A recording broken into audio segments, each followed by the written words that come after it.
ഈശോമിശിഹായ്ക്ക് സ്തുതിയായിരിക്കട്ടെ. വിശുദ്ധ ലൂക്കായുടെ സുവിശേഷം 23-ാം അധ്യായം. പീലാത്തോസിന്റെ മുമ്പിൽ. അനന്തരം അവരുടെ സംഘം ഒന്നാകെ എഴുന്നേറ്റ് അവനെ പീലാത്തോസിന്റെ മുമ്പിലേക്ക് കൊണ്ടുപോയി. അവർ അവന്റെ മേൽ കുറ്റം ചുമത്താൻ തുടങ്ങി. ഈ മനുഷ്യൻ ഞങ്ങളുടെ ജനത്തെ വഴിതെറ്റിക്കുകയും സീസറിന് നികുതി കൊടുക്കുന്നത് നിരോധിക്കുകയും താൻ രാജാവായ ക്രിസ്തുവാണെന്ന് അവകാശപ്പെടുകയും ചെയ്യുന്നതായി ഞങ്ങൾ കണ്ടിരിക്കുന്നു. പീലാത്തോസ് അവനോട് ചോദിച്ചു, നീ യഹൂദരുടെ രാജാവാണോ? അവൻ മറുപടി പറഞ്ഞു, നീ തന്നെ പറയുന്നുവല്ലോ. പീലാത്തോസ് പുരോഹിത പ്രമുഖന്മാരോടും ജനക്കൂട്ടത്തോടും പറഞ്ഞു, ഞാൻ ഈ മനുഷ്യനിൽ ഒരു കുറ്റവും കാണുന്നില്ല. അവരാകട്ടെ നിർബന്ധപൂർവം പറഞ്ഞു, ഇവൻ ഗലീലി മുതൽ ഇവിടം വരെയും യൂദയായിലെങ്ങും പഠിപ്പിച്ചുകൊണ്ട് ജനത്തെ ഇളക്കിവിടുന്നു. ഹെറോദേസിന്റെ മുമ്പിൽ. ഇത് കേട്ട് പീലാത്തോസ്, ഈ മനുഷ്യൻ ഗലീലക്കാരനാണോ എന്ന് ചോദിച്ചു. അവൻ ഹെറോദേസിന്റെ അധികാരത്തിൽപ്പെട്ടവനാണെന്നറിഞ്ഞപ്പോൾ പീലാത്തോസ് അവനെ അവന്റെ അടുത്തേക്ക് അയച്ചു. ആ ദിവസങ്ങളിൽ ഹെറോദേസ് ജെറുസലേമിലുണ്ടായിരുന്നു. ഹെറോദേസ് യേശുവിനെ കണ്ടപ്പോൾ അത്യധികം സന്തോഷിച്ചു. എന്തെന്നാൽ അവൻ യേശുവിനെ പറ്റി കേട്ടിരുന്നത് കൊണ്ട് അവനെ കാണാൻ ആഗ്രഹിച്ചിരുന്നു. അവൻ ചെയ്യുന്ന എന്തെങ്കിലും ഒരത്ഭുതം കാണാമെന്ന് പ്രതീക്ഷിക്കുകയും ചെയ്തിരുന്നു. അതിനാൽ അവൻ പലതും അവനോട് ചോദിച്ചു. പക്ഷെ അവൻ ഒന്നിനും ഉത്തരം പറഞ്ഞില്ല. പ്രധാന പുരോഹിതന്മാരും നിയമജ്ഞരും അവൻ്റെ മേൽ ആവേശപൂർവ്വം കുറ്റം ചുമത്തിക്കൊണ്ട് ചുറ്റും നിന്നിരുന്നു. ഹെറോദേസ് പടയാളികളോട് ചേർന്ന് അവനോട് നിന്ദ്യമായി പെരുമാറുകയും അവനെ അധിക്ഷേപിക്കുകയും ചെയ്തു. അവർ അവനെ പകിട്ടേറിയ വസ്ത്രം ധരിപ്പിച്ച് പീലാത്തോസിന്റെ അടുത്തേക്ക് തിരിച്ചയച്ചു. അന്ന് മുതൽ ഹെറോദേസും പീലാത്തോസും പരസ്പര സ്നേഹിതന്മാരായി. മുമ്പ് അവർ ശത്രുതയിലാണ് കഴിഞ്ഞിരുന്നത്. യേശുവിനെ വധിക്കുന്നു. പീലാത്തോസ് പുരോഹിത പ്രമുഖന്മാരെയും നേതാക്കന്മാരെയും ജനത്തെയും ഒന്നിച്ചുകൂട്ടി അവരോട് പറഞ്ഞു, ജനത്തെ വഴിപിഴപ്പിക്കുന്നു എന്ന് പറഞ്ഞ് നിങ്ങൾ ഇവനെ എൻ്റെ മുമ്പിൽ കൊണ്ടുവന്നു. ഇതാ നിങ്ങളുടെ മുമ്പിൽ വെച്ച് തന്നെ ഇവനെ ഞാൻ വിസ്തരിച്ചു. നിങ്ങൾ ആരോപിക്കുന്ന കുറ്റങ്ങളിൽ ഒന്നുപോലും ഇവനിൽ ഞാൻ കണ്ടില്ല. ഹെറോദേസും കണ്ടില്ല. അവൻ ഇവനെ എൻ്റെ അടുത്തേക്ക് തിരിച്ചയച്ചിരിക്കുകയാണല്ലോ. നോക്കൂ, മരണശിക്ഷ അർഹിക്കുന്ന ഒരു കുറ്റവും ഇവൻ ചെയ്തിട്ടില്ല.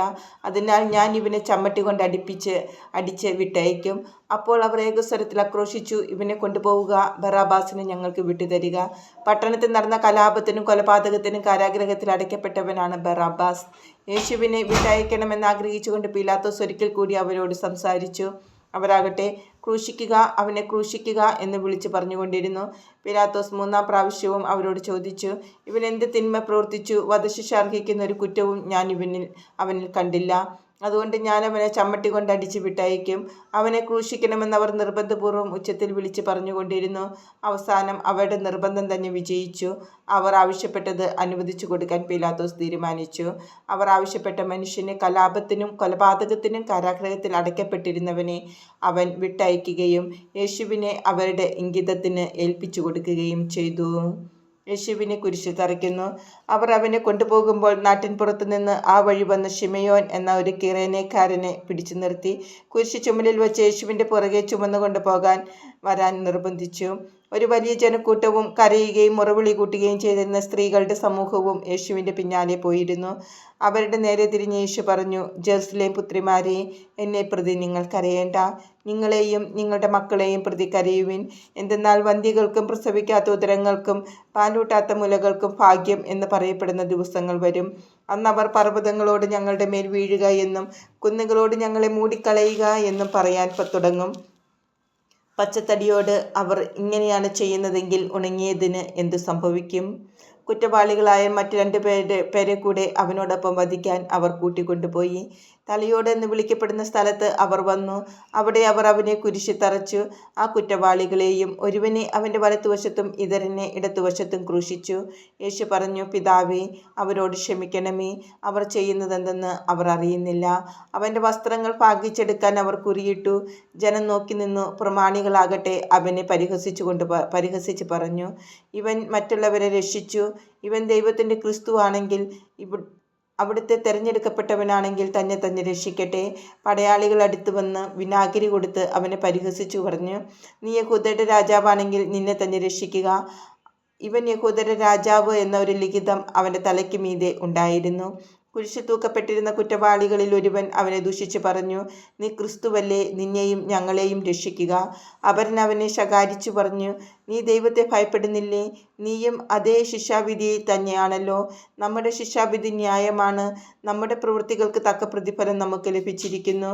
ഇവൻ ഒരു തെറ്റും ചെയ്തിട്ടില്ല. അവൻ തുടർന്നു, യേശുവേ, നീ നിന്റെ രാജ്യത്ത് പ്രവേശിക്കുമ്പോൾ എന്നെയും ഓർക്കണമേ. യേശു അവനോട് അരുളിച്ചെയ്തു, സത്യമായി ഞാൻ നിന്നോട് പറയുന്നു, നീ ഇന്ന് എന്നോട് കൂടെ പറുദീസായിൽ ആയിരിക്കും. യേശുവിൻ്റെ മരണം. അപ്പോൾ ഏകദേശം 6-ാം മണിക്കൂറായിരുന്നു. 9-ാം മണിക്കൂർ വരെ ഭൂമി മുഴുവൻ അന്ധകാരം വ്യാപിച്ചു. സൂര്യൻ ഇരുണ്ടു. ദേവാലയത്തിലെ തിരശ്ശീല നടുവെ കീറി. യേശു ഉച്ചത്തിൽ നിലവിളിച്ച് പറഞ്ഞു, പിതാവേ, അങ്ങയുടെ കരങ്ങളിൽ എൻ്റെ ആത്മാവിനെ ഞാൻ സമർപ്പിക്കുന്നു. ഇത് പറഞ്ഞ് അവൻ ജീവൻ വെടിഞ്ഞു. ഈ സംഭവമെല്ലാം കണ്ടു നിന്നിരുന്ന ശതാധിപൻ ദൈവത്തെ സ്തുതിച്ചു പറഞ്ഞു, ഈ മനുഷ്യൻ തീർച്ചയായും നീതിമാനായിരുന്നു. കാഴ്ച കാണാൻ കൂടിയിരുന്ന ജനക്കൂട്ടം ഇതെല്ലാം കണ്ട് മാറത്തടിച്ചുകൊണ്ട് തിരിച്ചുപോയി. അവൻ്റെ പരിചയക്കാരും ഗലീലയിൽ നിന്ന് അവനെ അനുഗമിച്ചിരുന്ന സ്ത്രീകളും അകലെ ഇതെല്ലാം കണ്ടുകൊണ്ട് നിന്നിരുന്നു. യേശുവിനെ സംസ്കരിക്കുന്നു. യഹൂദരുടെ ഒരു പട്ടണമായ അരിമത്തിയായിൽ നിന്നുള്ള ജോസഫ് എന്നൊരുവൻ അവിടെ ഉണ്ടായിരുന്നു. ആലോചനാ സംഘത്തിലെ അംഗമായ അവൻ നല്ലവനും നീതിമാനുമായിരുന്നു. അവൻ അവരുടെ ആലോചനകളിലോ പ്രവൃത്തികളിലോ പങ്കുചേർന്നിരുന്നില്ല, ദൈവരാജ്യം പ്രതീക്ഷിച്ചു ഇരിക്കുകയുമായിരുന്നു. അവൻ പീലാത്തോസിൻ്റെ അടുത്തെത്തി യേശുവിൻ്റെ ശരീരം ചോദിച്ചു.